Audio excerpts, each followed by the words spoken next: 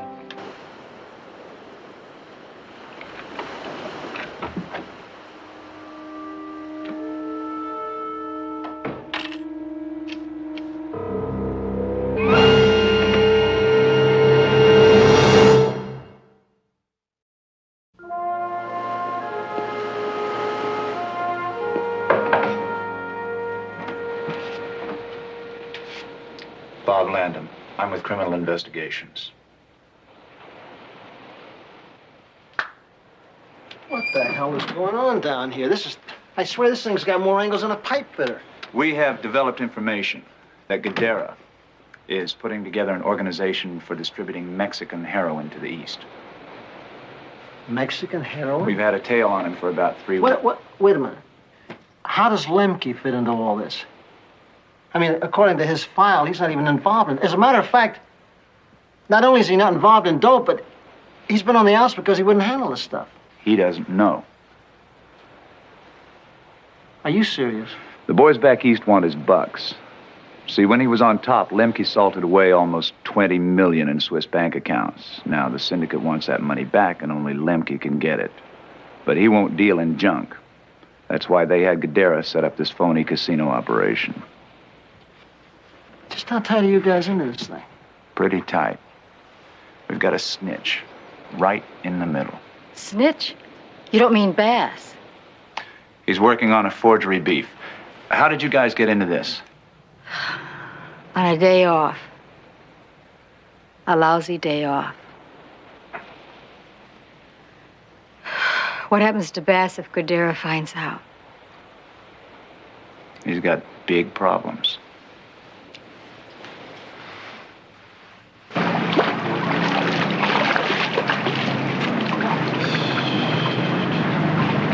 How'd you finally sleep last night? You know. Is Landon calling the shots? That's his snitch, his case. As far as I'm concerned, we could pack up and head home. Chief wants us to hang around and lend a hand. We should meet Landon in about 10 minutes. I gotta make a stop. His room is 127. I'll see you there when you get through. Okay.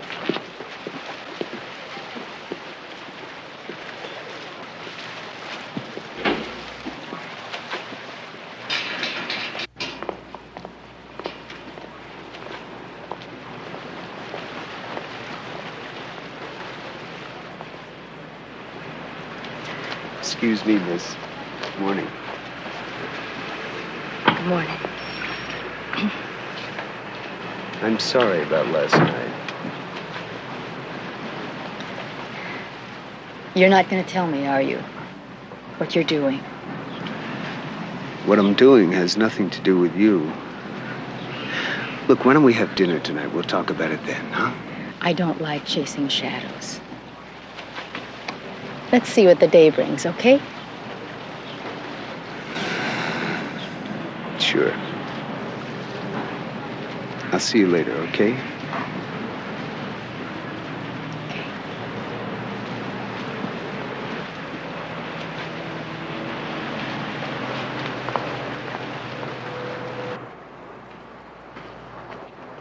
Vinny!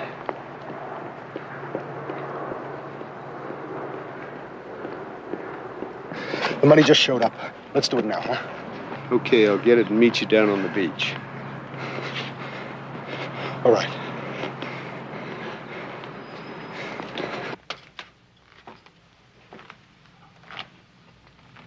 Your name, your money. That's what they wanted, Frank.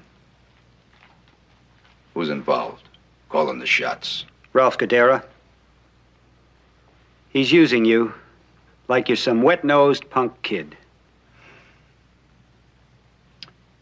You bring what I asked for.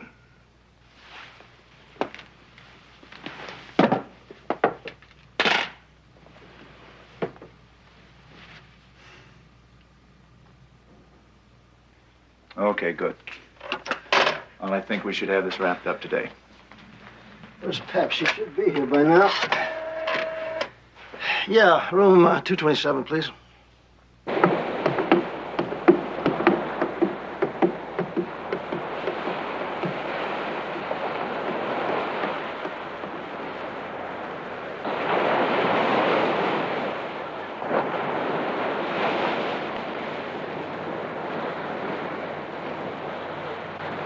bring it? Relax. You're a nervous wreck. I got it right here.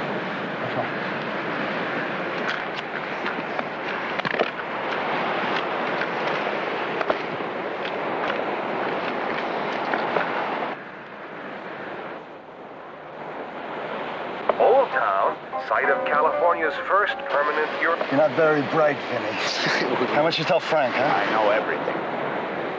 Now, however you're involved in this, I'm gonna...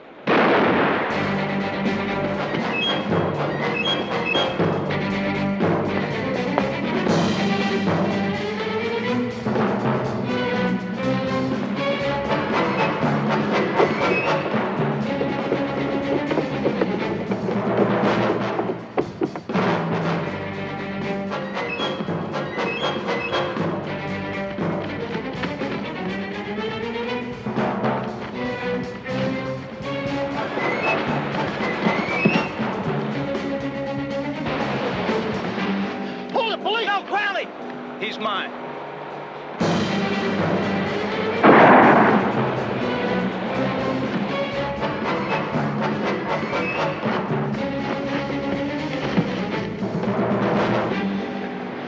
Got a better break than he gave Lance.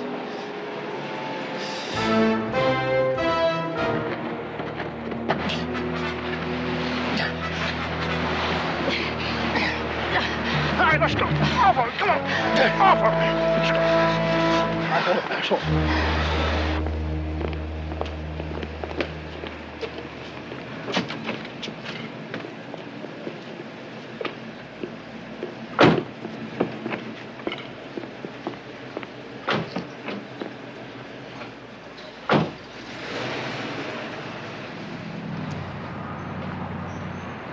Hey, Landon, Yeah. what about Bass? Well, as far as I know, he hasn't broken any law. Just who the hell is Vincenzo Basiloni? He's a cop. He's a cop? He's one of my agents. So was Donald Lance. I recruited them both. Lance when he retired from your department. And Bass? Well, Bass grew up with some rough kids. He ran with some criminals. He was a natural. Lemke liked him, and that's how we were able to keep a line on Gadara. And through Bass, we've been able to keep informed on what's happening in various crime circles. But as far as the rest of the world is concerned, Vincent Bass is just another tennis bum. Can I at least tell Sergeant? No, Crowley. Especially not Sergeant Anderson. I'll see you.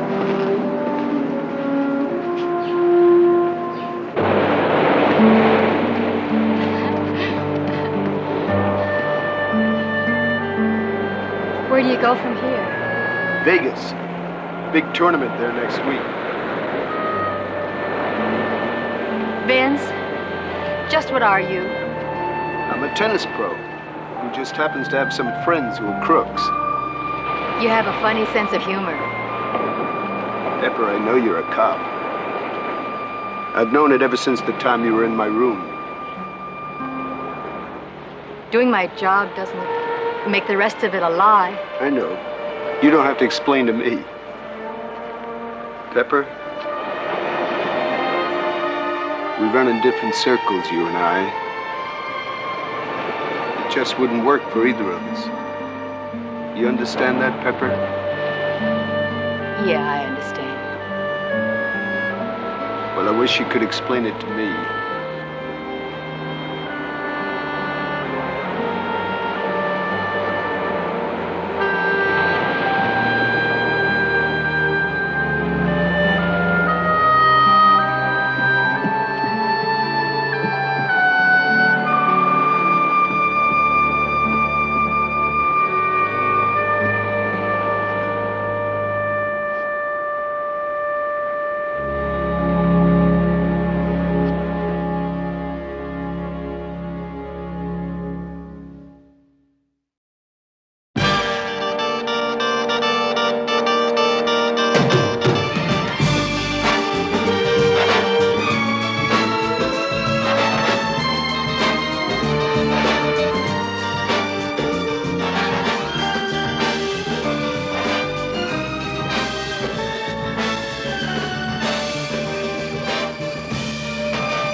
the bill's going out. I want to know why. Shanna? Oh, my God. And she was lying there unconscious. Unconscious or dead, Mrs. Fayette? Hold it! Hold it right there.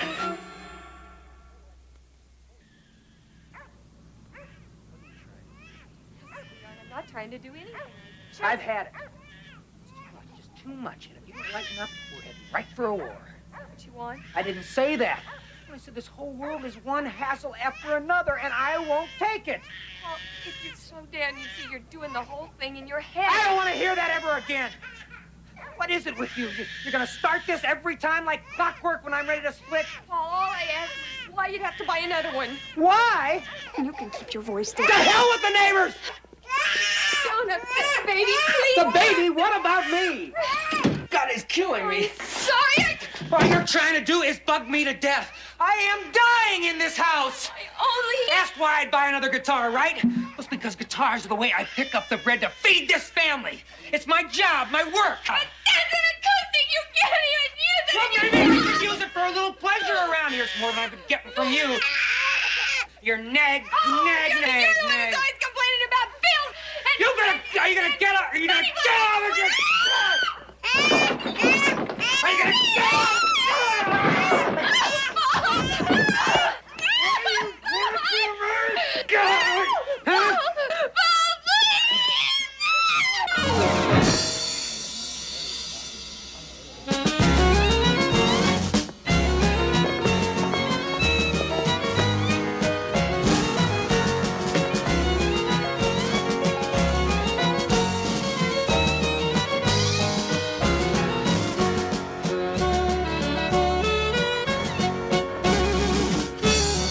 You don't like it. Not particularly, no. I can tell.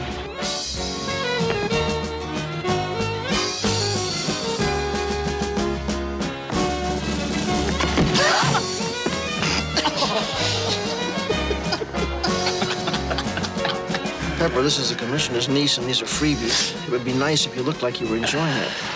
I will when she starts smacking him.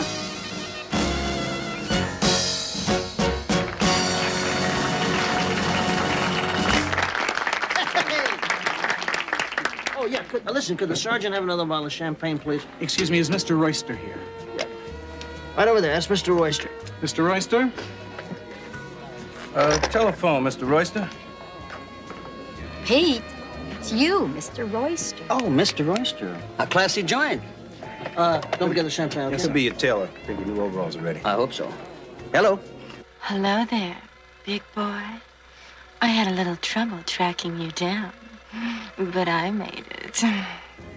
It's amazing. This is the mystery lady with the furry voice. Peter. Yes, you certainly did track me down again, didn't you? You don't mind if I call you Peter? Absolutely not. I rather like it. It's a lot nicer than Mr. Royster. So, what's happening, my darling? Peter, I want you to know this. I can't stop thinking about you. I try, but I can't. It's a common ailment. I'll tell you, I have a prescription that I know you could use. But in order to fill it out, I'm going to have somewhere to send it. And also your name. All that is irrelevant. Totally. The thing is, I adore you, Peter. This is absolutely amazing.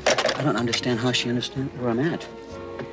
Do you know that last week she actually had me paged in a health food store? Maybe she's after your macadamias. Don't fight it, lover boy. Obviously, it's bigger than both of you. Listen, did you at least get her name this time? No, all I know is that she said to me that I cannot live without you. Right, Pep? Well, Yeah, I can understand that. I think maybe she just crashed out of a local funny farm.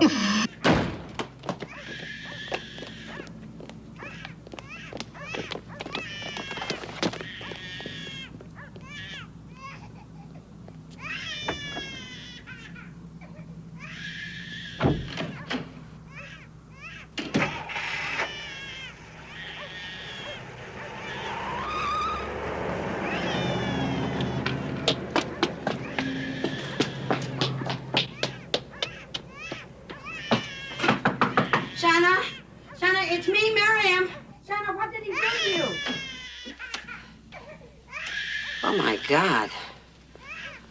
Oh, come on, darling. Come. Come on, darling.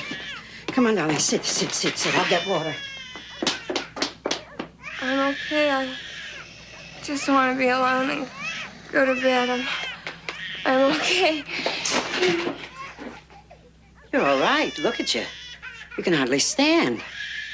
Furry boy. Really? Just one more Hey, call. well, that's not much, but I want to propose a toast. To the prettiest cop I know. Oh. Mr. Royster. Oh, no, I don't want any more. Are you sure you want to have one more? I have had enough. Not even for Mr. No, Royster? she's right. She's absolutely right. Give mine to the she's piano enough is player. enough. No, I got to get her home. Are you sure, Yeah, it's getting late. It was great. Yeah, Thank you. we got a job to do in Had the a morning. good time. Now, darling, please, if you're going to be worried about the baby being with me, I'll be insulted. In fact, I'll just be double insulted. Miriam, if he keeps crying... Darling, if he cries, I will know what to do. Believe me, I have been through this. Now, you just get here in the cab. That's wonderful, darling. Sit down. Be very comfortable and careful. That's it. St. Michael's fast, go. Baby, Mama's going to be all right. The doors are open, Crowley. So they are. Anyway, this one lady went to sleep in this room full of turpentine fumes, and she never woke up. She died. She died? Yeah, from internal combustion. She blew up. I don't believe... What, are you having trouble? Oh, I got a new lock. I'll open it in a minute.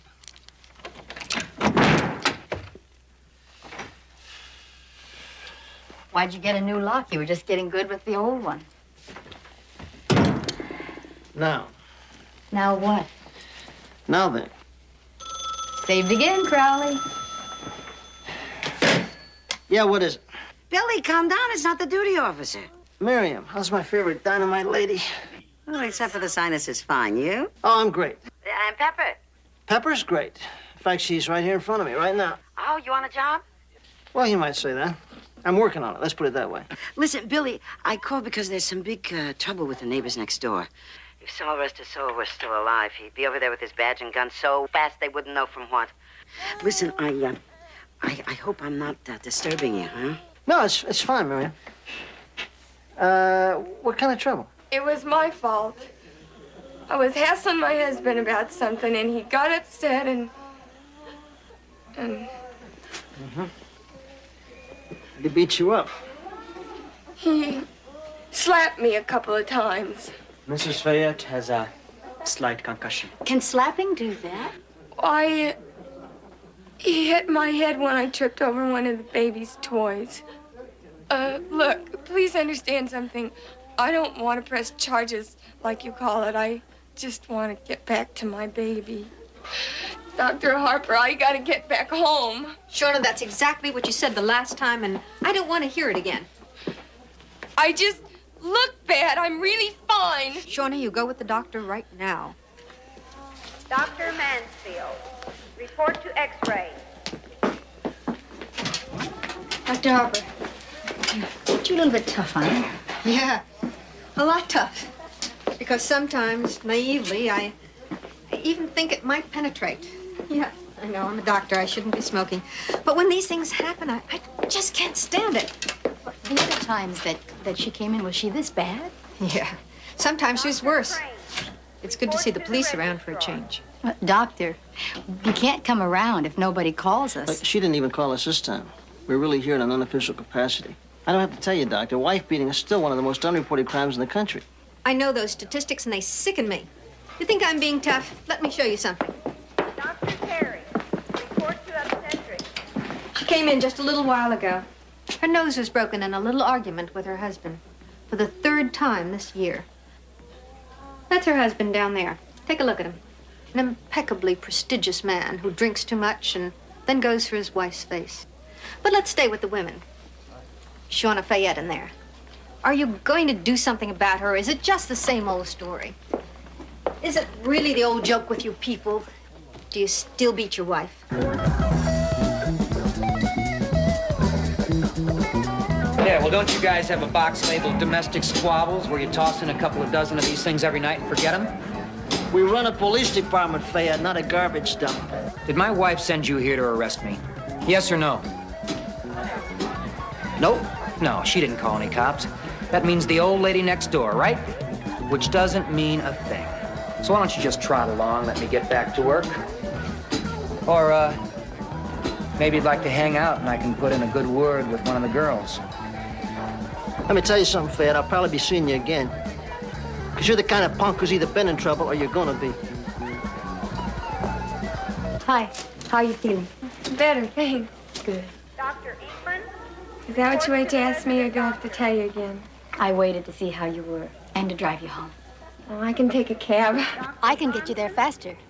Report to the desk. There's a little boy waiting for you to come home and hold him in your arms. I can get you there faster than any cab. Okay, Shauna? Miriam tells me you have a terrific little boy. Yeah, he's that all right. What's his name? Paul. Paul Kaife, that's his third.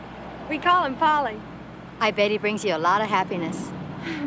His father adores him. How'd you meet? Well, it was a little over 3 years ago when I first came out from Indiana. I got this job as a waitress, and he was playing a gig there. Man, I'm telling you, it was fast. In a few months, we were married. I couldn't hardly believe it. There we were, a 19-year-old farm girl and a confirmed bachelor music band. I can just hear the violins. For a minute, she even smiled. How did your meet go? I went okay if you like creeps. Pep, you know what I'm gonna do? I'm gonna have Joe and Pete finish up the paperwork on the Bryant case. I'm gonna ask Parks if he'll let me follow up on this guy. Yeah, but if the wife doesn't file, you'll have nothing to follow up on. Besides, it would go to divisional detectives. Miriam's got very good instincts about these things. She's not a hysterical lady. Can't explain it. It's just that... I don't know. Wife beaters just aren't my favorite people. I know one thing. I don't like this guy.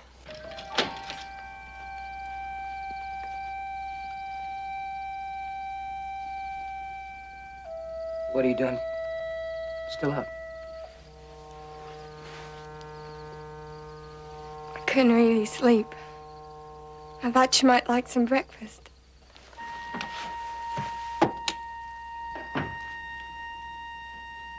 No. I drove around for a while. I had some.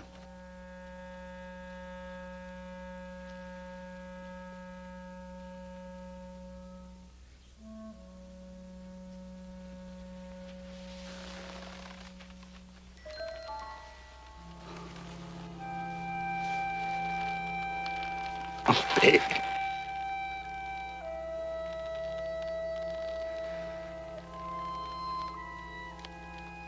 Why do you stay with me? I wouldn't be anything without you. I won't. I won't.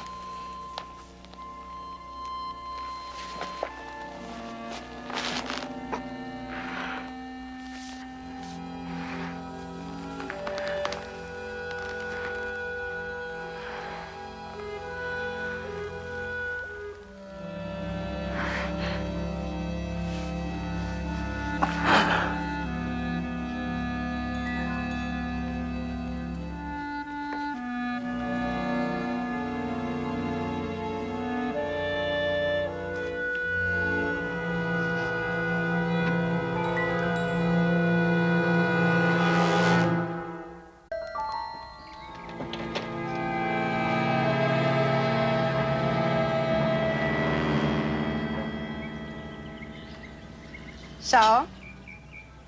I want you to know something, Mrs. Stein. I've always believed in education. What? I don't like what you did last night. Calling the police. And? And I want you to keep your nose out of my business and out of what happens in my house. My house, Mrs. Stein. That it? That's it. Well, I'm gonna tell you something, you good-for-nothing lowlife. Don't you start with me now or ever, do you hear? And I'll tell you something else. If you start that crazy business one more time, I'll knock you clean off your block. So what did he say? He left.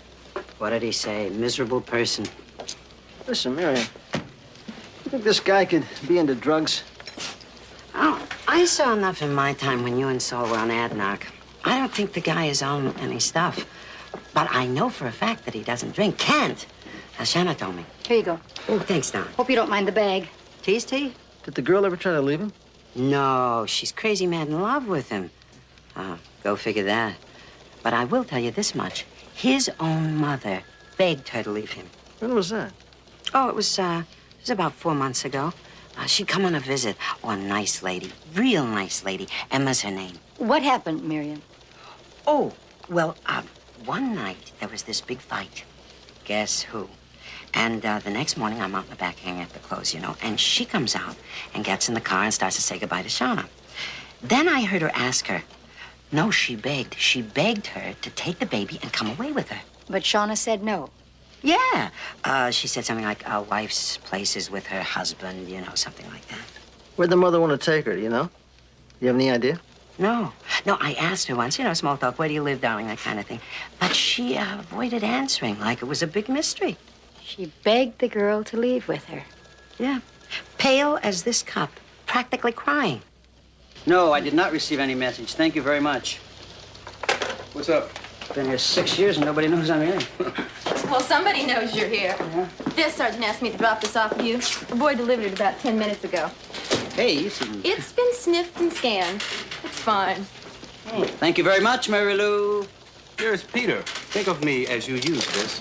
Morning, noon, and night, or whenever. I adore you, Daphne. I believe that's mine. Thank you kindly, Joe. I thought we were partners. Not in everything, my friend.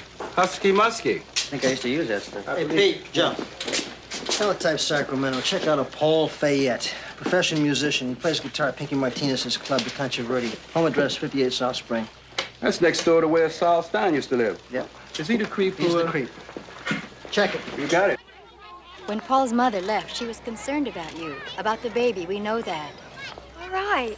Emma asked me to come back home with her for a little while, but she didn't beg. She just thought the change might do us all some good. Where's home, Shauna? It was Fresno, but she's moved since then, and we don't have a new address yet. Shauna, could you sit for a minute? Sure.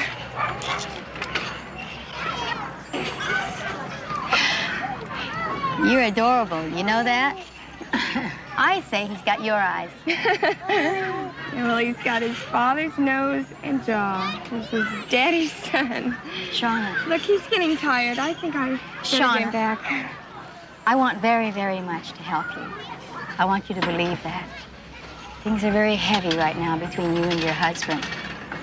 And if they get out of hand, I think you should know that there are places in this city, shelters, with confidential addresses. Nobody would know where you are, and they're there for counseling, they're there for company, and for safety.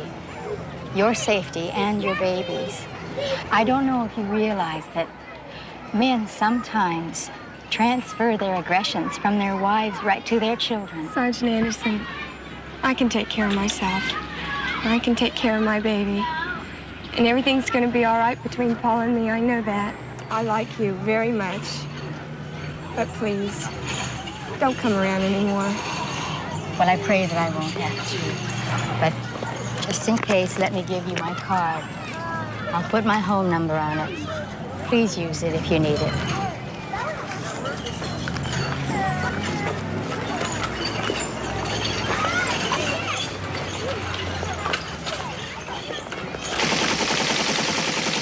Here it is.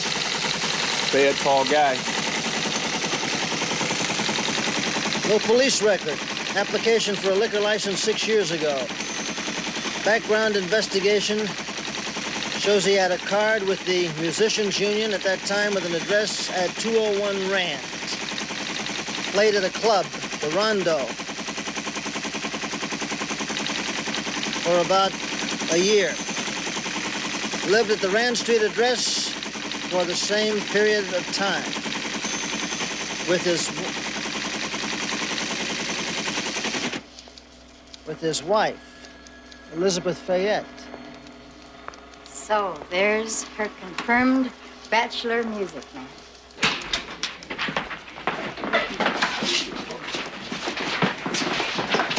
Poor kids.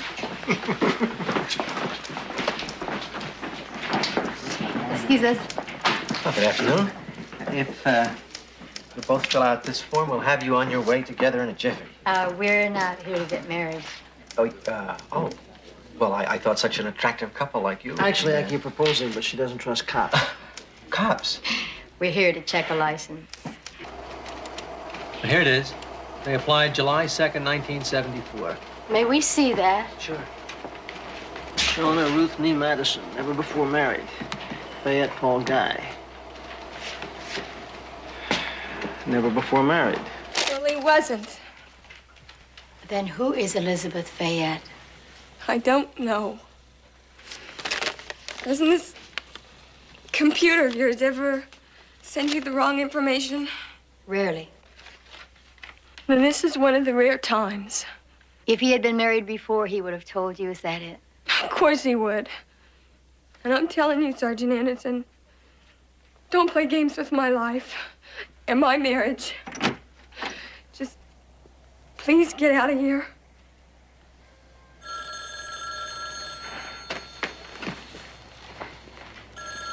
We don't play games. Leave me alone. Please, just leave me alone.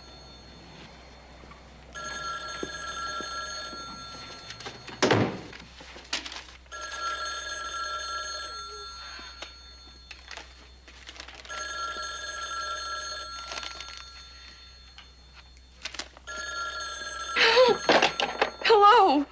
Hello, Shauna. It's Emma. How are you? You're all right? Yeah, I'm fine. You sure? Really, Emma, I'm just fine. I just have a small headache. Oh, I'm sorry. How's little Paulie? He's fine, Emma. And, my Paul? His stomach's been acting up again. Other than that, he's okay. Dear, listen. Why don't I drive down again, and we'll pick up the baby and go off together someplace. I love you, Emma. But that's not gonna solve it. In the long run, we gotta solve it between us. I know, but I do worry sometimes. I wish there was something I could do. Emma, tell me something. Before Paul and I met... What? Did he, was he ever... What? What is it? Just some crazy thoughts. But my men have done some more digging. There's a little town called Vieillos. It's about 60 miles north of the Bay Area here. Vieillos is the name of the town where Paul and Elizabeth Fayette moved after they left San Francisco. And where on 5 January 1972, Fayette filed a missing persons report on his wife. Desertion. And nobody's seen or heard of her since, right? You got it. I'm afraid that's about all we can do for you from up here. Okay, thanks very much, Reichler. We appreciate your help. No bother. Lots of luck. Thanks. Okay, Pete, Joe, I want you both in Vieillos by morning. Parks gonna spring for this? You let me worry about Parks, okay? Hasta luego. Y'all have fun. Give me a call when you're set to go, okay? Got it. I will. Huh. What's my tired? Tired, frustrated, and no thanks, the paint's dry. What's the matter? I'm scared for that girl.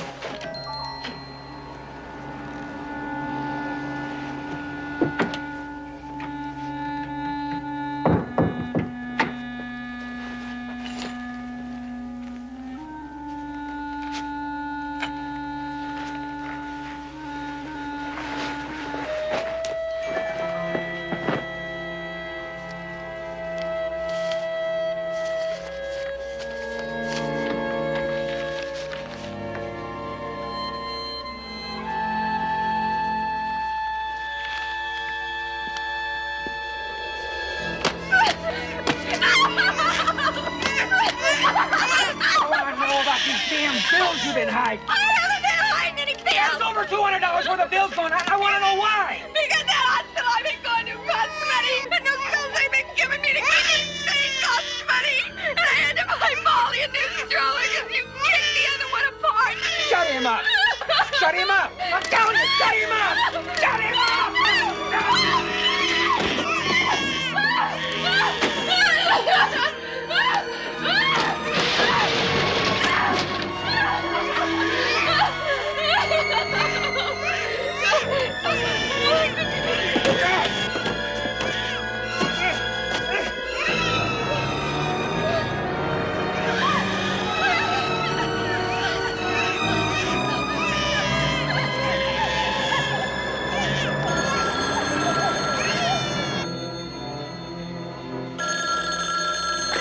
Yes?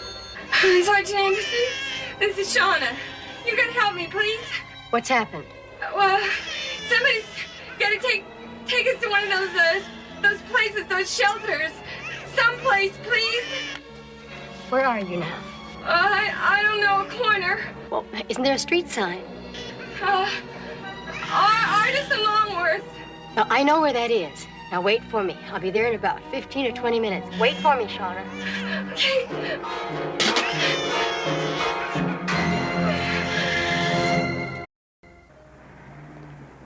Look, I don't mean to be rude, but my husband's on his way home. I've got to get this stew on the Oh, stove. we definitely understand, Mrs. Leonard, for sure. We'll just ask a couple more questions and leave. All right. But I don't know what else I'm going to be able to tell you about her. The local police haven't already. Well, they told us that Elizabeth, her husband, and his mother were living together in a house near here. That one day in 1972, your friend disappeared. A week later, her husband files a missing persons on her. And a few days after that, both he and his mother were gone. Mom, can I stop playing now? May I? No. Mrs. Leonard, do you know if Emma Fayette went with her son or where? Look, I don't know anything about either of them. And I haven't heard from Elizabeth since she left. Before she left, did she try to get in touch with you, say she was going? No. When exactly did you talk with her last or see her? It's about a week before. At the hospital one morning. Cheney Medical. It's about 20 miles from here. Her husband had beaten her the night before. Did she tell you this? She reported it as an accident, but she told me. She called, asked me to come pick her up. I did. Oh, she wasn't in top physical condition. She had a concussion or a fracture. I don't remember which. Is that the same thing? No. Oh, where did you drive her? She wanted to go back home, so that's where I drove her. You know, I asked her, Liz, why do you keep asking for that kind of punishment from that maniac? I mean, you're liable to end up dead one of these days. Do you realize that? What'd she say to that? What would anybody say? If you can't make it work with the guy you're in love with, how are you going to make it work with the rest of the world? Mom, I did it 100 times. Make it 150 and get it done before Daddy gets home so he doesn't have to listen to that. 150? Van Cliburn she'll never be. Getting back to this disappearance, Mrs. Leonard, do you think that could be possible? What? Isn't it possible, Mrs. Leonard, that Elizabeth Fayette is dead? Now, look.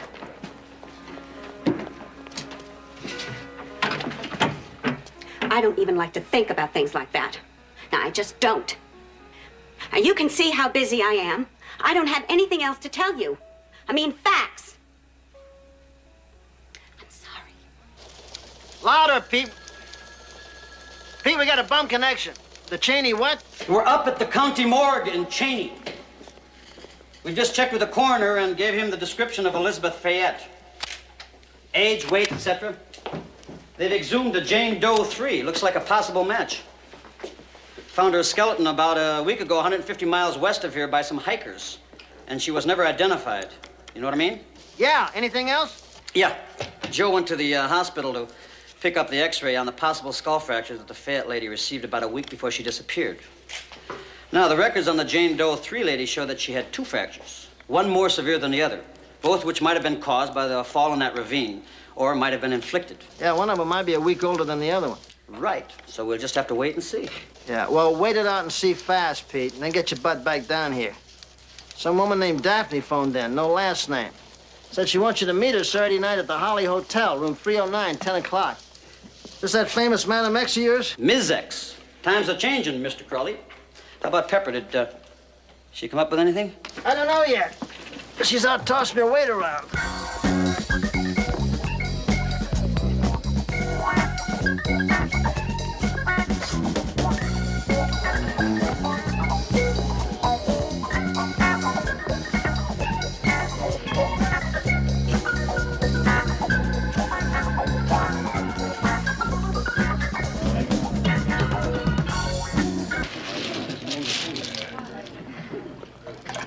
Hi. Hi.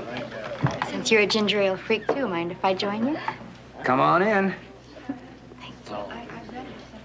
How do you know I haven't slipped any absinthe in here? Absinthe? That's, What makes the heart grow fonder? Oh, that's bad. Real bad. Gorgeous guitar. That's beautiful. Thanks. My name's Paul. What's yours? Mickey. You like it here? Oh, So far, so fair. But I'm always jittery on first night, so it'll be okay. You're doing great. See, you're married, and you have a wife who checks in about this time every night to see if you're with the blonde. Well, I'm married, but she's off on a vacation with our kid. Doing something fascinating like visiting your folks or her folks. No, she's in San Diego with friends. You're not from San Diego. No? I'd say more like San Francisco. You're pretty good. I take after my mother. Do you know what my dad used to do? He used to bring home a whole bunch of guys and say, okay, guys, talk. And Emma would figure out where they were from practically every time. No, that's funny. No, she really could. No, I'm serious. no, Emma. That's my mother. Yours, too? Yeah, that's my mother's name. We ginger ale, Emma, we got a lot in common. Kind of makes us compatible or something. Yeah. Now, if you tell me she lives in Minneapolis like my mother now, I'm going to freak out. No, not Minneapolis. Where? Oh, far north. God's country. Time.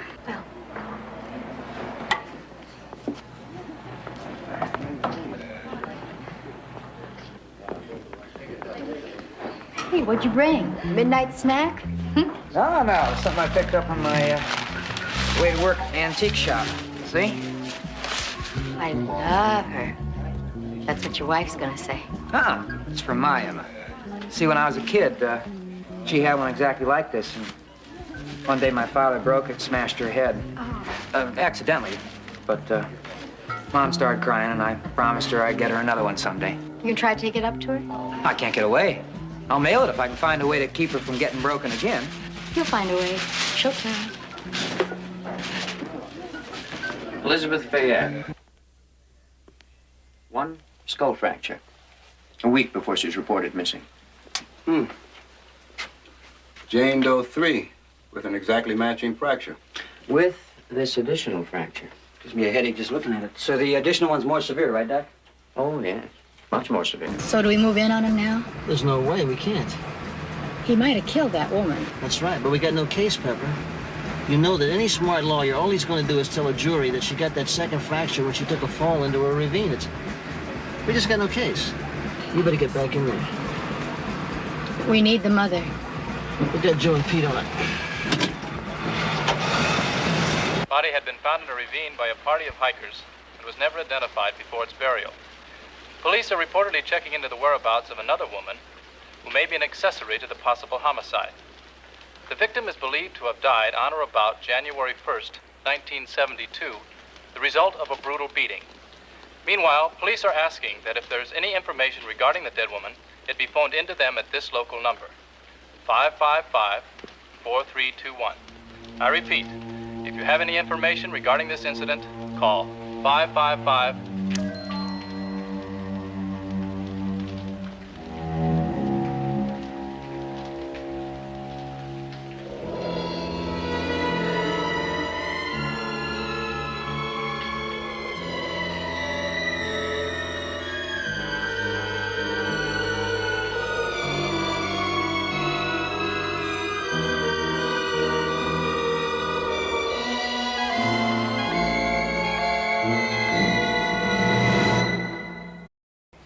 Dad?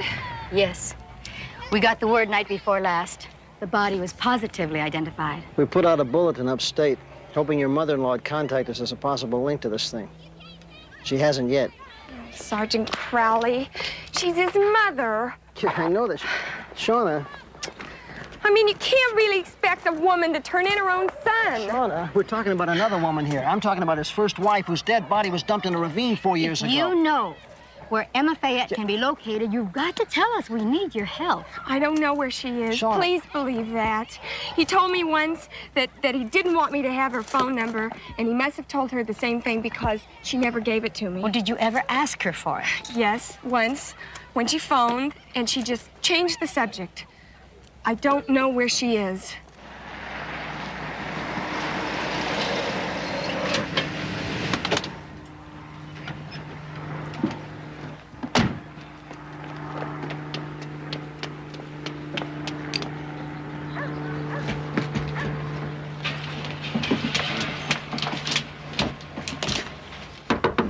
Yeah, who is it? Oh, it's me, Mickey. Hi. Hi. No, correction. I came to say goodbye. Goodbye. You just got here. Come on in. Let me get us something to drink. Terrific. Thanks. So you're, splitting? Yeah, me and my twinkle toes. Let's face it, that club is the pits, especially financially. I can make nearly that much at unemployment without having to bust my fanny. And I got an offer for a better job, so I'm off. Off where? Portland. Never been there? Yeah, a couple of times. City of Roses. City of a new disco. A friend of mine just opened one. He wants me to manage it for him. It's a good deal. Well, it's worth a try at least. Before I go, I wanted to tell you that you are the only decent person I met at Pinky's place. So, here. I brought you a present for your kid. I forget whether you said it was a boy or a girl. Boy. Well, it's a teddy bear. It's nothing original, but He'll dig it. You know something, Mickey? I'm gonna miss you. That's nice to hear. You are a decent guy. Thank you. How about that ginger ale before you take off? One for old time's sake. Perfect.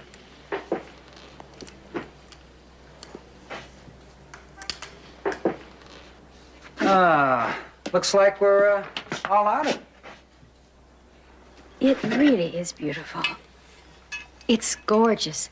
As long as you haven't mailed it yet. This is only about 2 miles out of my way when I go north. Paul, why don't you let me drop it off at your mother's? I'd love to see the expression on her face when she opens it. Yes. Miss Emma Fayette?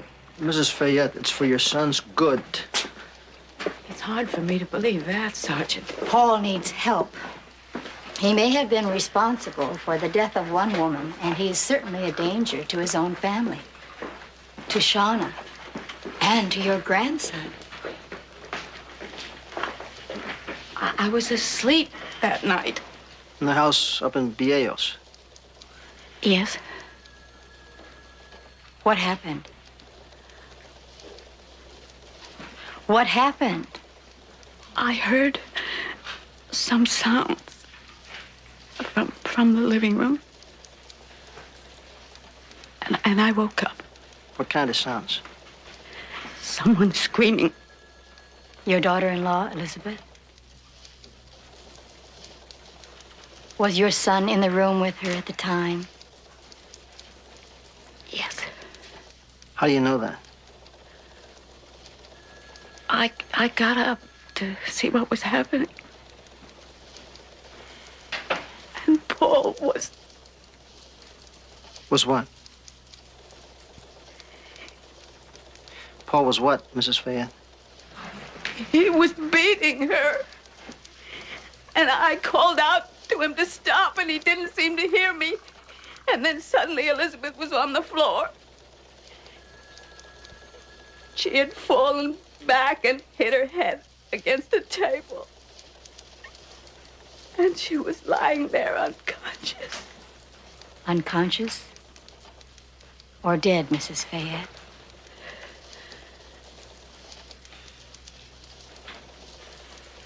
She was dead.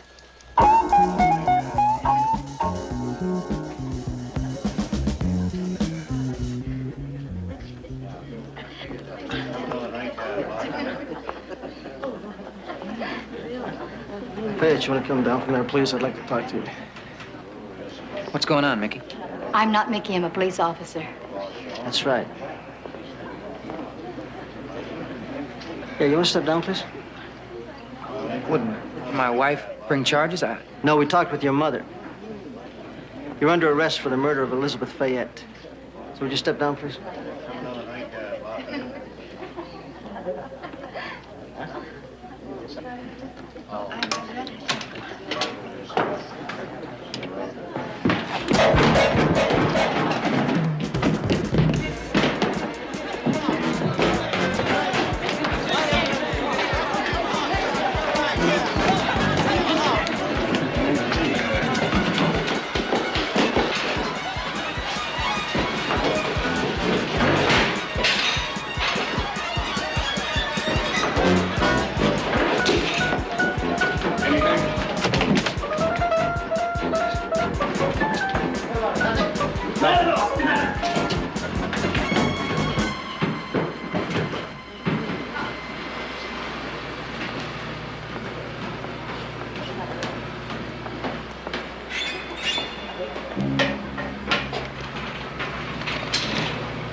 Hold her right there. That's the end of the trip, pal. We've lived with this for a long time, Paul. And I knew it had to come out eventually. This is Fayette. If you need us, we'll be outside.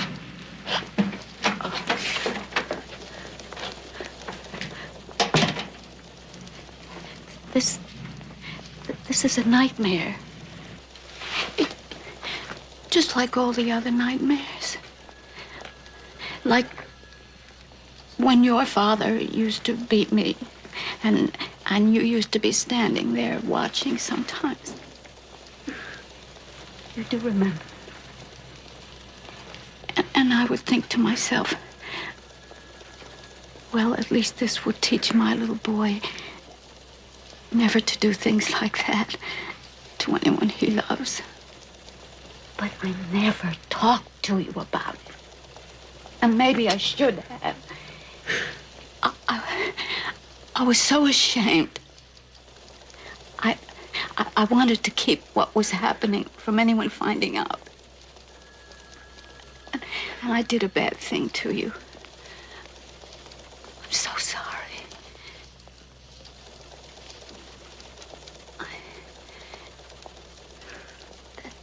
That officer, that lady officer, gave me the little doll. You got me.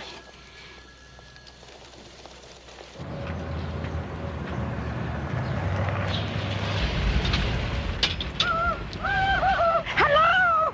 Hello, hello! Hello, my darlings. Hello, hello.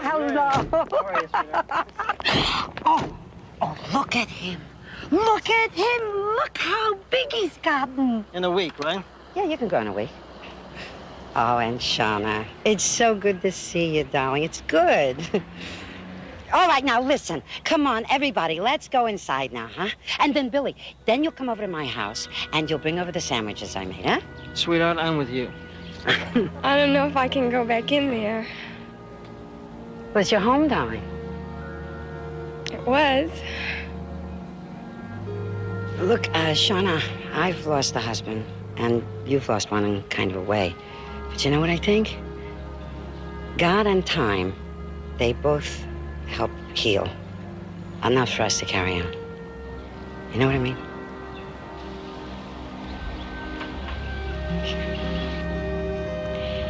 Would you like us to come in for just a little while? Bill makes a great pot of coffee. Would you like that? No, I think I have to go in by myself and be alone with my son. Well, you've got Miriam, and you've got Bill and me, so if you ever need us to help you over the rough spots, you call us, okay? Okay. Thanks.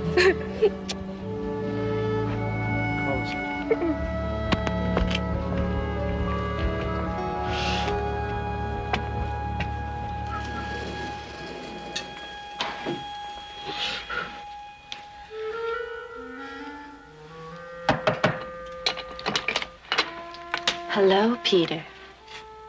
Mary Lou? I happen to have a middle name. Daphne. I've been waiting a very long time for this. You have? We certainly have a remarkable way of getting dates. You don't think I got too much of this, husky-musky on it? You smell divine. I can smell it in here. What happened here? When I make commander or something?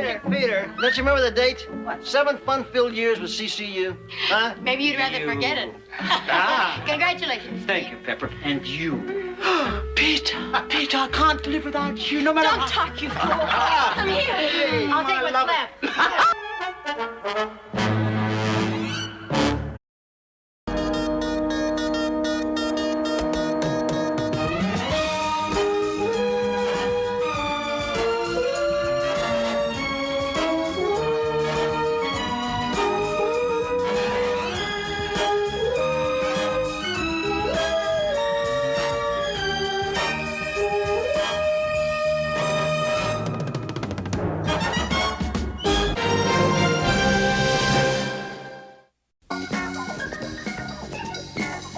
Shake it! Round and round, like a living roulette wheel.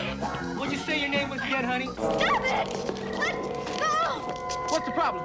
They're trying to rape me, man! It was the same during the war. To suspect the traitors, red paint like blood on windows, doors. I don't like it. All right, now move.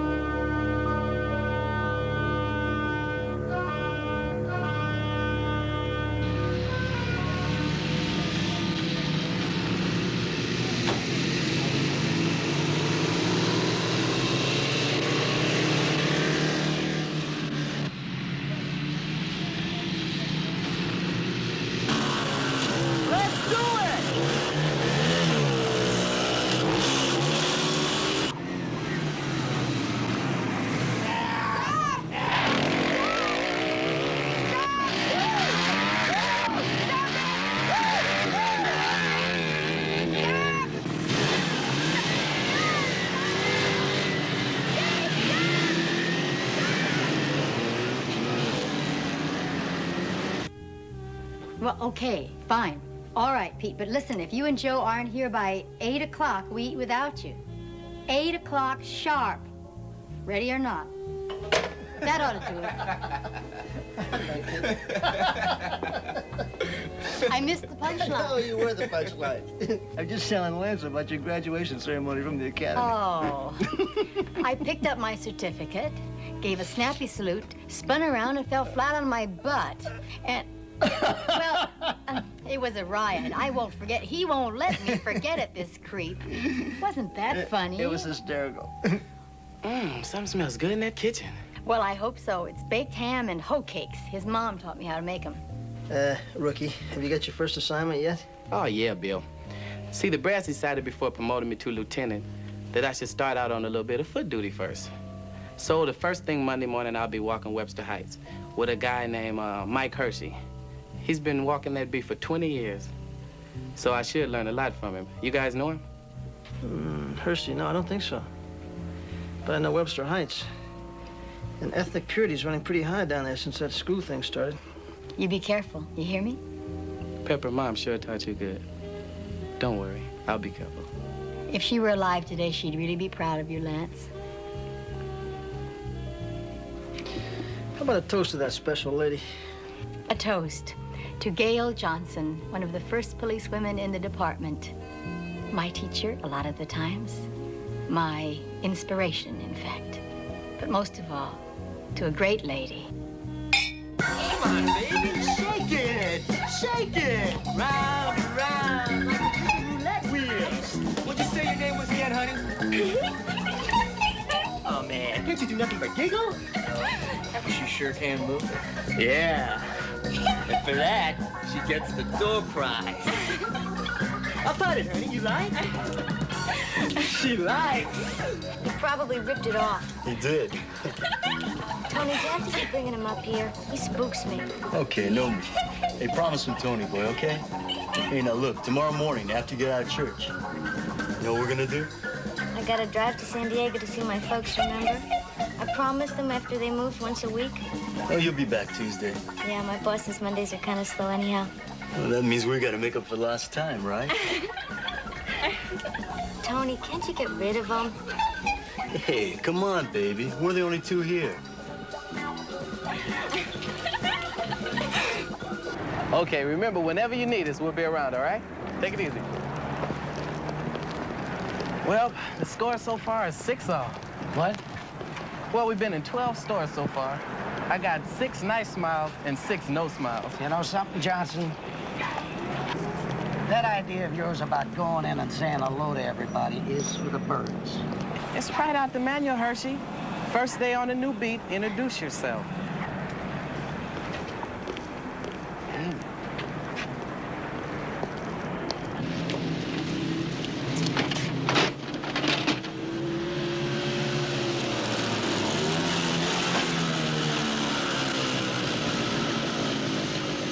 I thought you were going to college these days. What are you studying for? Chief of sanitation? Lose yourself in Palu, okay?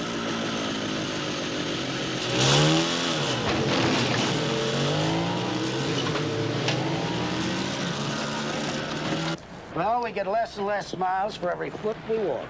Well, if you just keep on smiling, eventually the whole world will smile with you. Oh, a philosopher, too, huh? That right. Yeah. Why don't you go down and check out the rest of the stores in the block? I gotta go in there and have a little talk with a friendly. Hey, I'd like to get in on that. Oh, no. You won't talk in front of anybody else. So why don't you go ahead and I'll meet you at the call box, okay? Okay.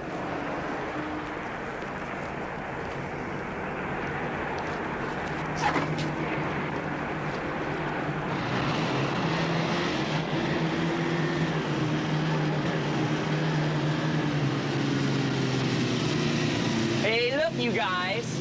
Our new neighborhood cop. Carry me back to old Virginia.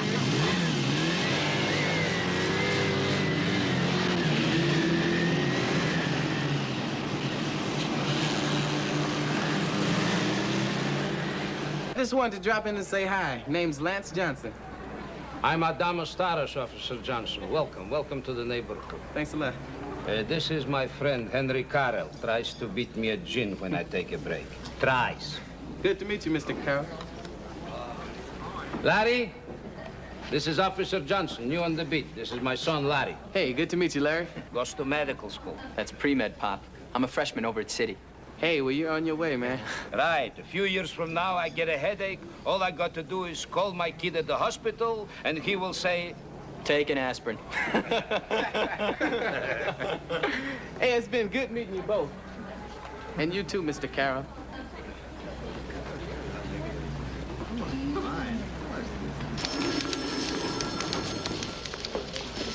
Lance. Hi, Pepper. How's it going? Hey, great. Except for the old Tootsies, like Mom used to say. But I think they'll make it. Is Hersey a good partner? Yeah, he's a real good guy. He better be.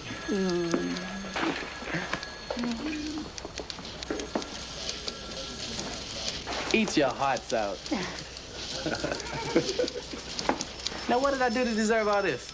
I'm a pushover for auspicious debuts. Sue me. Now, don't baby those Tootsies. Okay. Hold it.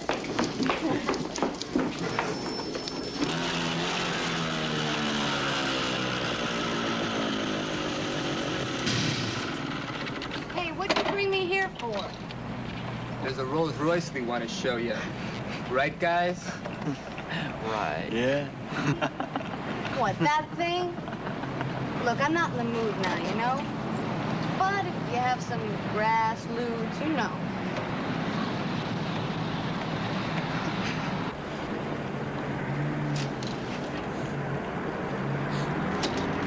Hey, Larry. What's this, night class, man? Just once a week. Listen, this has got to be your 10th day on the beat. No, 8th day. I started last Monday. Well, you still haven't been in for a cup of coffee yet, and my father's starting to get his feelings hurt. Well, maybe I can come in tomorrow night, all right? You've got it.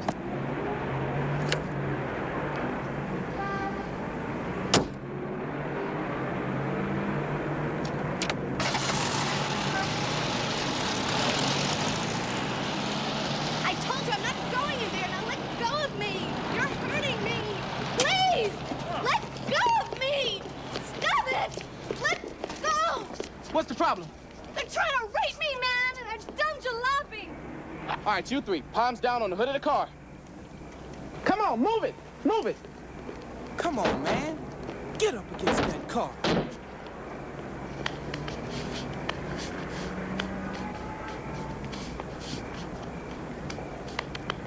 Okay, now what happened? Hey, what do you mean, what happened? Now, you said these guys tried to rape you. Hey, man, how long you been a cop? Can't you see I was just shucking you? All right, now get out of here. All right, turn around. Slow. What's your name? Frank and Palu. And you? Tony Yano. And yours? Jonas. Maury Jonas. You three live around here? Where do you think we live? Sierra Vista? Now, okay, you live here, but this is my neighborhood now, too. I'm going to spend 8 to 10 hours a day, 6 days a week. So we might as well start off on the right foot. Now, shove off.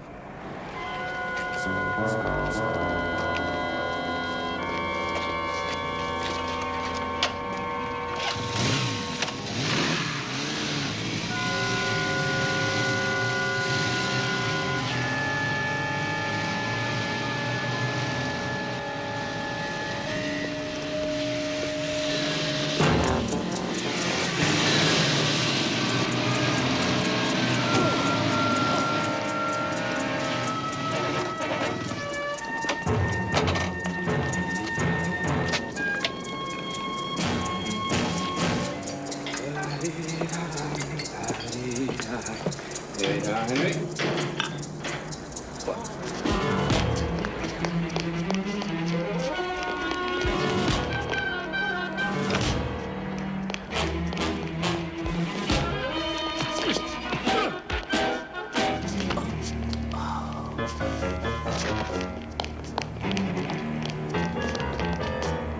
What did you do to him?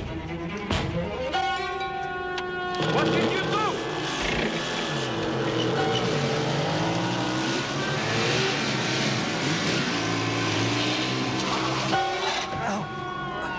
Call for an ambulance.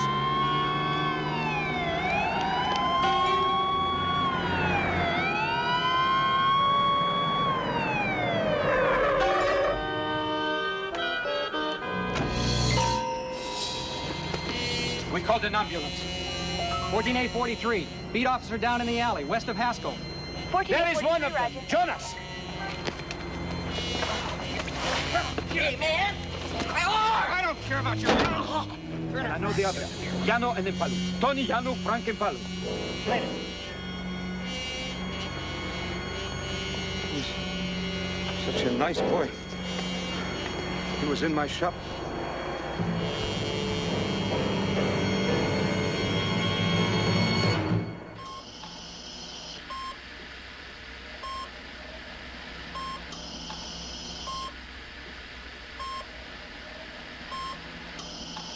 Yeah, listen, have we got any ABC violations on that bar? Dr. Frank Luskin, please report to the information desk. You sure the owner's reliable? That's the way we go then. Dr. Mike Besser. Okay, Captain. Thanks. Third floor, please. Yeah, we hope so, too. How is he? He's still in a coma. They found a blood clot on the brain. They're going to have to operate, but they don't know if it's safe yet or not. Dr. Robert Kroll, please call the nurse's station. Did you get through to Parks? Yeah. IED's into this thing. Lance's partner claimed he went in to have a meeting with an informant. The bar owner said he came in for a drink, that he's a steady customer. We're on this. We're on it. I'm gonna call Pete and Joe.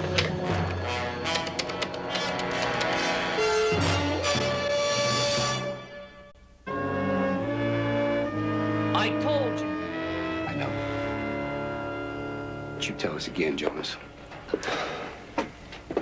I was there, in that alley, flirting with some tramp, yeah. So what? Wasn't me touched the cop, sent him against the telephone pole. Well, who did? Yano? And Palu? Who? I don't know. That's very strange. You were there. How come you don't know? I was on my bike. It was dark.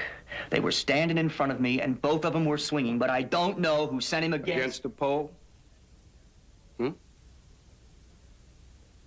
Well, where are they? Do you know that? No. Tony Yano has a girlfriend, one Lisa Vilna. Where is she? San Diego. She goes weekends. Well, maybe she's back by now. Look, Sergeant Anderson, I just got back from San Diego. The freeway traffic was really heavy. I've got to get to work. Yes, well, I understand all that. I'll only take a few minutes of your time. Now, Miss Vilno, when was the last time you saw Tony Yano? Saturday night. Where? We went to a drive-in movie, us and some friends. And Palu and Jonas, right? Well, you seem to know. With a couple of girls? One girl, and Palu's. Have you seen or heard from Tony Yano since then? I said it. I just got in, and I didn't know he was involved in any kind of trouble till right now. I'd like to talk to the other girl and Paulu's date. Saturday night. Sergeant Anderson, I don't know her name. I swear that to you. She was a pickup. She was a one-night stand. And besides, nobody who goes out with that baboon goes out with him more than once. Look, it's getting late. My boss is... All right. I've asked my questions. You've answered them. From what I hear, that cop tripped and banged his head. Nobody pushed him. And who did we hear that from? Look, if you don't mind, Investigator Stiles, I've got to get my kid to school. Private school.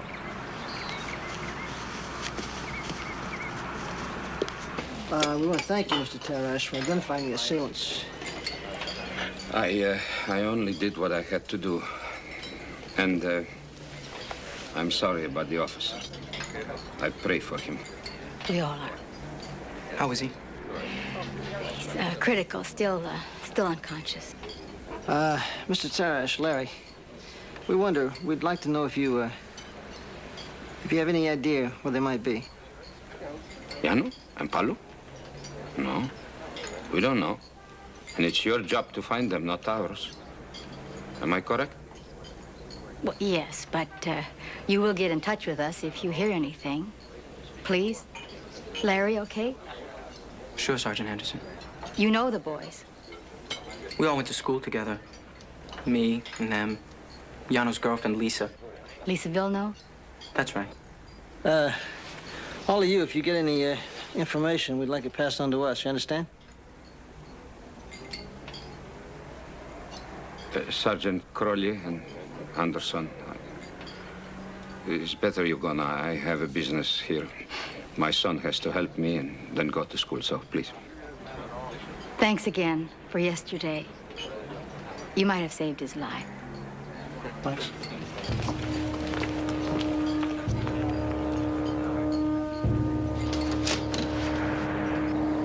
Frank and Paulu's mother?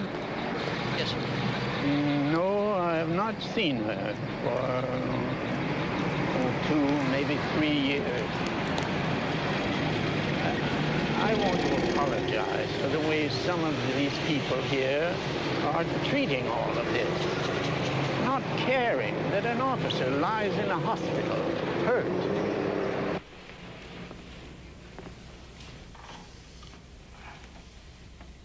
Excuse me, Mr. Young. I'm sorry to trouble you. Sergeant Crowley with the police department. I'd like to talk to you about your son. If we knew where our Tony was, we wouldn't be here begging for his safety, Sergeant. Please leave us alone.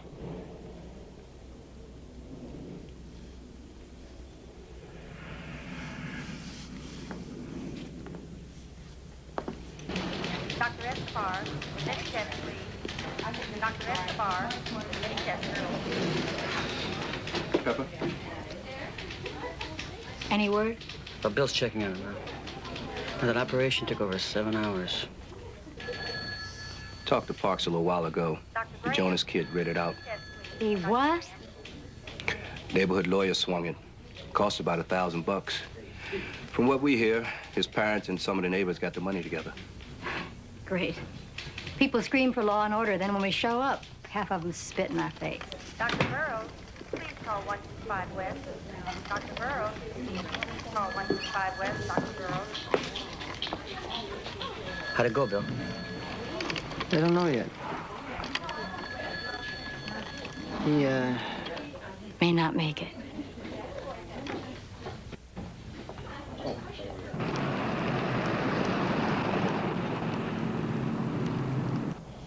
So I sneak into this graduate class, and the doctor, Zilicic, he's Polish, but he sounds just like Uncle Vigo, you know? The most important gland in the endocrine system is the pituitary gland, otherwise known as the hypophysis. What's the matter, Pop? Nothing. Nothing's the matter. Except yesterday we were down to only 30 customers. 30. And today, all day, how many? 19. Why, Larry? Why? When I only did what was right to do. Pop. Pop, these things pass. Do you know what Mark Twain said once? Who? The great American humorist. Yeah. He said, when angry, count 4. When very angry, count 4 and swear. So come on. Loosen up, swear a lot. Then wait and see. They'll all be back, business as usual. Pop? Okay. You're the smart one. I'll swear. 1, 2. This is stupid. Come on. 1, 2, 3, 4. Damn it!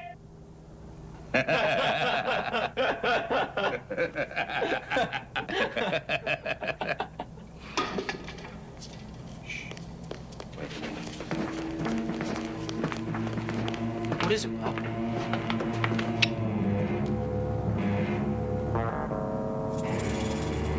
It was the same in my village during the war. To suspect the traitors, red paint like blood on windows, doors, even on people. Their bodies, their hair. I don't like this, Larry. I don't like it. Sergeant Sanderson and Crowley. Why don't we call them? No, it's too late now. Yeah, tomorrow morning I will call. Let me clean that off, Pop. No, no, no. I'll take care. You go up to bed. I'll be up.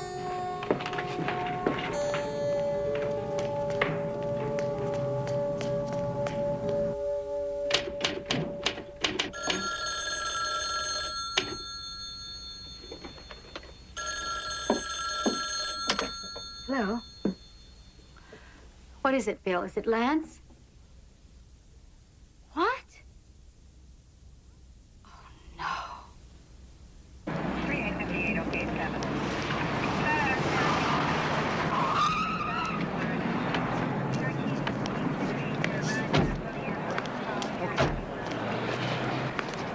All right, what do you got? There's no signs of attempted robbery. The assailant obviously broke in through a rear transom. Well, neighbors said they heard a motorcycle stop about a block from here around 3:15, then split about 10, 11 minutes later.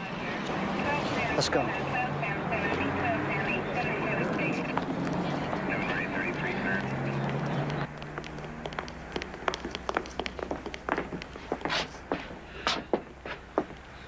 All the preliminaries done? Yeah, but I can't get the father away from the son. Mr. Tarash, please. Mr. Tarash.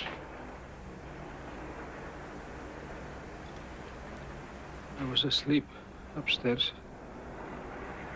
I heard the noise. Thought it was the cat. Heard another noise. Came downstairs, like my Larry did before me. He was here. Like this.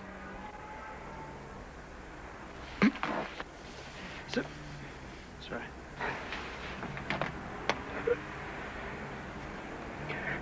Sleep. Sleep, sleep, my boy. Dream of your mama. Of her smile when she'd see you. Remember?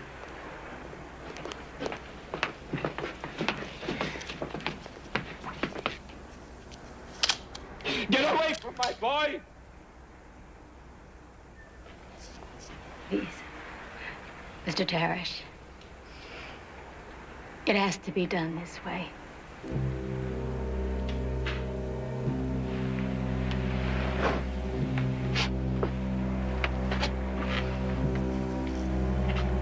Just go lie down, Mr. Tarash.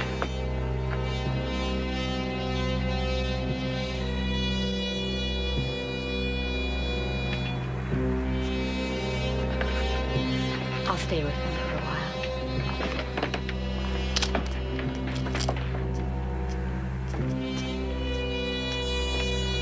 Pete? Joe, drag that Jonas kid out of bed and bring him in again.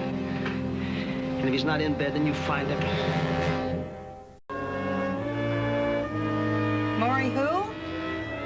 Jonas. Maury Jonas. Never heard of him. Yeah, well, he's involved in this case we're working on. See, we questioned him again this morning. He told us that this man Impalo, Frank Impalo, was hiding out here in your place. You recognize this guy? Impalo, is that his name? Impalo. He told me his name was Frank Brown. That's what Ross thought it was, too. Come in, won't you sit down? Have a cup of coffee. Say, the first night he moved here, he went right from room 7 to the room of mirrors, as I call it. That's Roz's room. Pardon me, Rosalinda Bonebright. Excuse me, who is Rosalinda Bonebright? Oh, she's a long-standing tenant here. Must be pushing 50, either end. And rich. She knows this is the kind of place she can find herself young studs by the barrel. And this last one was this Brown or Impalo or whatever you want to call him. You like cookies. I love them. I'll get you one. I'll read the one of them here now. No. She told me that they were going on a little trippy about an hour ago. Did she say where? Oh, I don't know. North, south, east, or west. If I was a compass, her little trippies would drive me cuckoo. All I know is they left for somewhere in her car. What kind of a car does she drive? Oh, I don't know. One of those English big jobs. You will have to ask one of the other tenants. My son, you didn't really know him. No. He was such a beautiful boy. Such a beautiful boy. Mr. Terrace, you can't go on like this. You've got to try to get some rest. Now, please. I can't. Come I on. can't. Yes, you can try. Come on. You didn't know my boy. I can't imagine what it's like losing a child. It's one of the hardest things about being a cop is seeing children die. I wish it would have been. I wish it would have been me. If it had, what would you want for Larry? To go on living, right? Wherever he is, that's what he wants, for you to go on living. First my wife, now my boy.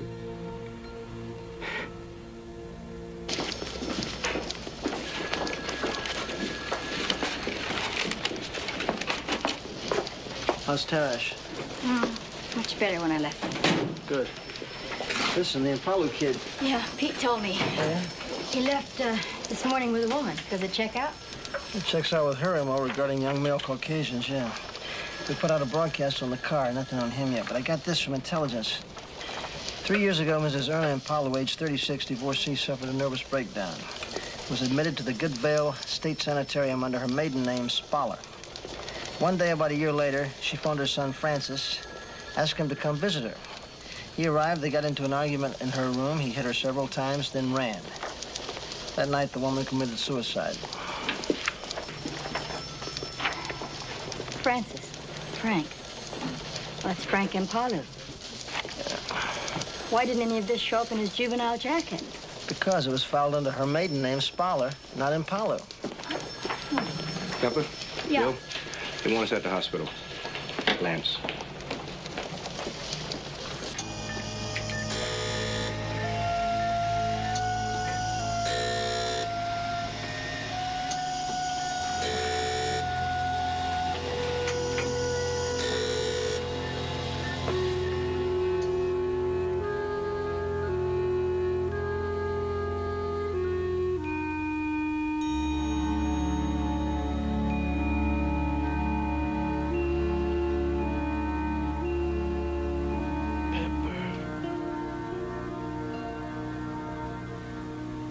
And may God give him a merciful judgment and forgive all his sins. And may Christ, the Good Shepherd, lead him safely home to be with God our Father. And may he be happy forever with all the saints in the presence of the eternal King.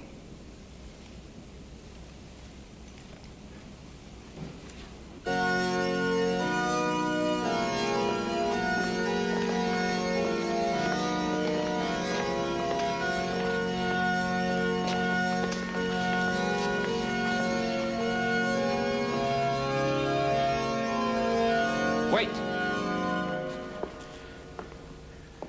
Before you carry him away from me, from this house of God, let me speak to some of these mourners who've come here to pray for my son. Let me remind you how you helped to kill my boy. No, none of you put the knife into his body. But the one who did, the seeds of a small mind of bigotry, of evil, the seeds of too many of you are in him who did it. And know this, those of you, and you know who, and never forget this. I, Adam Starash, I hate you for all the love and understanding and caring inside him, inside his soul. I hate you with all of mine. With all my soul! Mr. Talbot, please.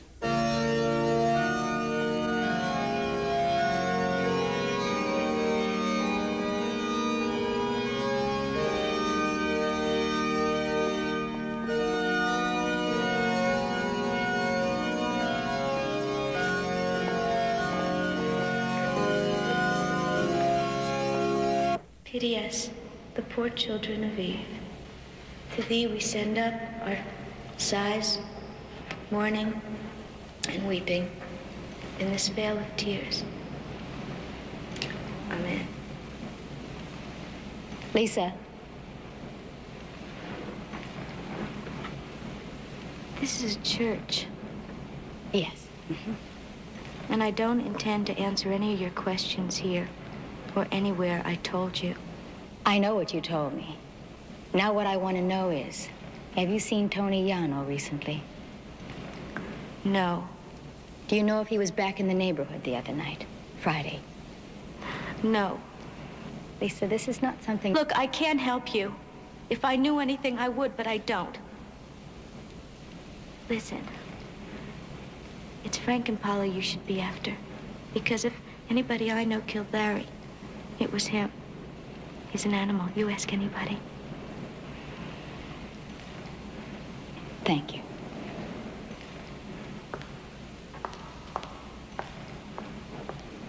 Then I went around to where she works, where she used to live with her parents. Talked to about a dozen girls who know her and Yano. Same thing. She's obviously very hung up on the guy. Well, I'm all for young love. But does she know where he is? And? Come on, Pepper, what do you think? I mean, what's your gut instinct? I just don't know on this one. Okay.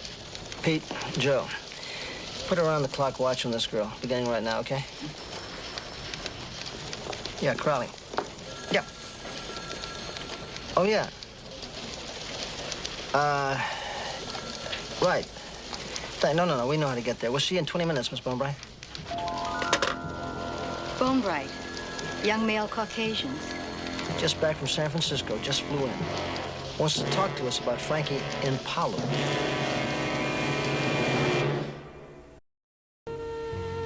Now, I don't want you both to think that I normally travel with boys. It's simply that I... We are not interested in the ages of your companions, Miss Bonebright.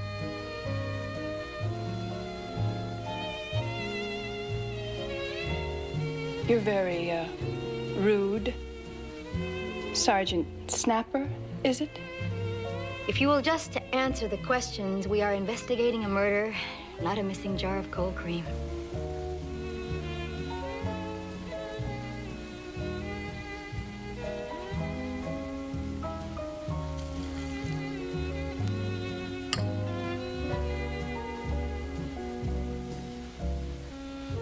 We headed north toward San Francisco in my Bentley. Custom 75, black, sunroof. We made a few stops along the way. And, of course, last night we arrived in Sausalito, a motel. The Bay Arms. Not cheap. This morning, when I woke up, that freak was gone. So was my car, my purse, my credit cards, and my cash. Fortunately, I knew the motel manager, and he gave me the cash to fly back here. Friday night, you were here together, weren't you? Is that right? Yes, that's right. All night. Is there a chance that he might have left at one point? Look, I'm not a heavy drinker. But that particular night was a vodka night. And I did go into a very deep sleep. He was here when I went to bed, and he was here when I woke up. But in between time, yeah, there's a possibility. He could have left this place. He could have gone out. Miss Boonbright, did he talk to you about the trouble he was in? That business about the black cop and being fingered? Oh, yes. Oh, yes, he talked a lot about that. With blood in his eyes, my dear.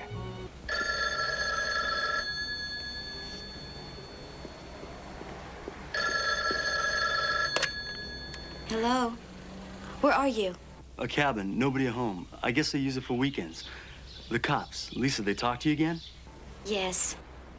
You say anything? No, I didn't. I want you to meet me, baby. Meet me here in a little while. We'll go away together, somewheres, you and me.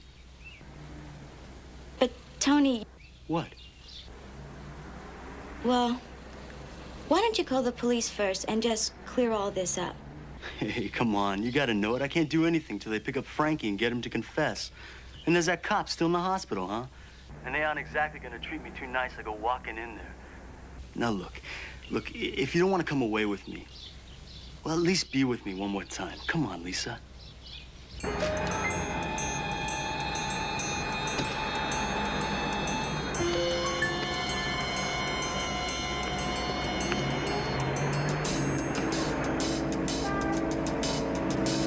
She doesn't look like she's going to work to me.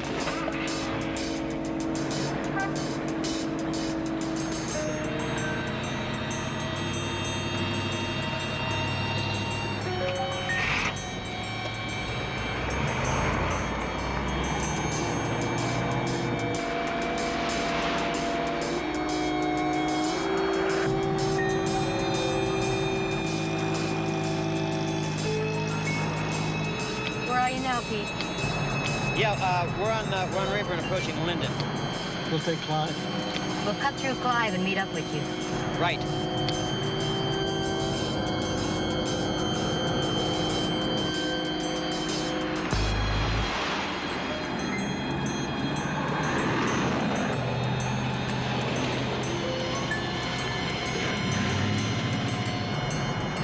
Okay, we're right behind you, Pete.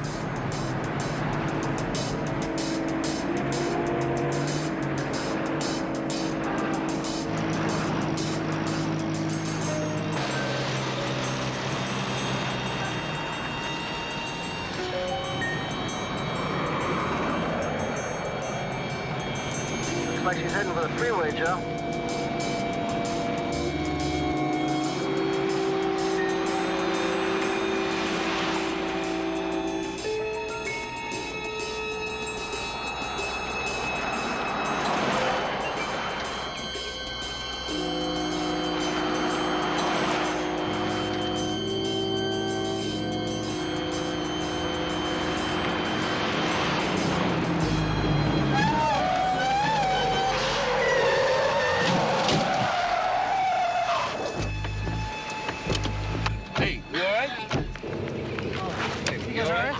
It's his eye, bumped it. I hit my head on it. Dead. Pete, are you all right? No, I'm fine. Yeah, sure you are. Listen, Joe, Yeah. call in for a sheriff's medic. Will you stay with him, okay? Yeah, and I'll check and see if there's a chop in the area. Good. Get that truck out of here, will 12 you? by We're 52 to police Central. 12 by 52, go ahead. 12 by 52. The ground air support, code 2, in the vicinity of Harvard Boulevard.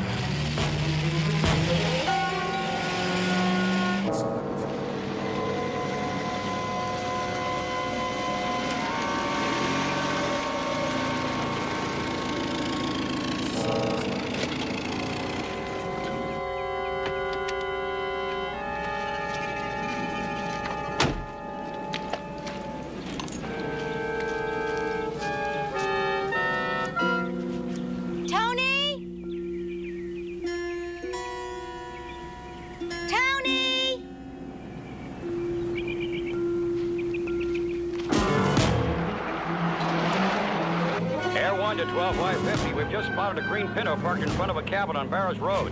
Could be it. Repeat, Barras Road. Tony?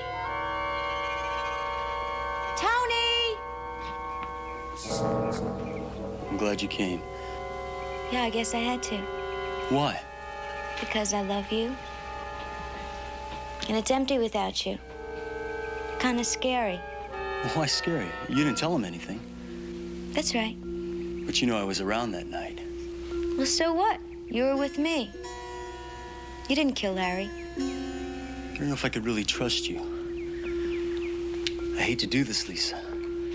You're really a nice kid. I gotta take care of you now. The way I handled that cop. And Tarish. I thought it was his old man who came down. He's the snitch I was really after. But same flesh and blood. What the hell, huh?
Or I'll put this knife right through your liver. I'll drop the gun.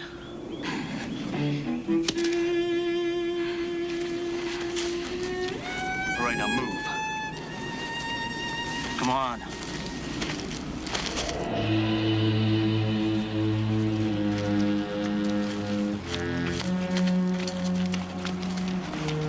All right, get in the car.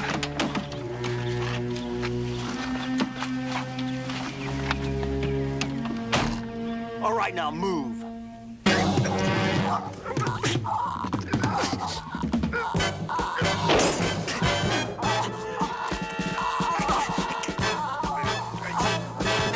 Bill! Bill!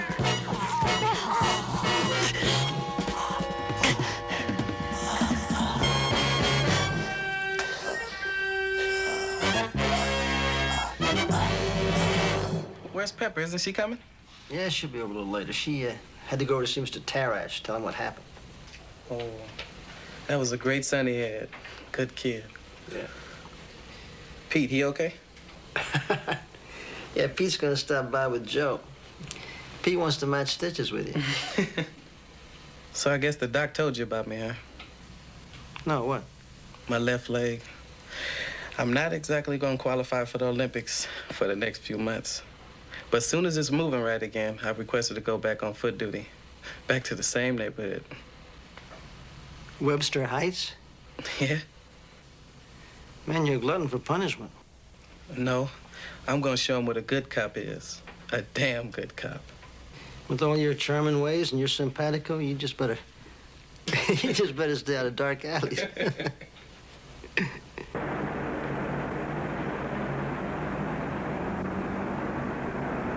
Young? I wouldn't have thought him. A good young child, good parents. But you never know. I saw the for sale sign downstairs.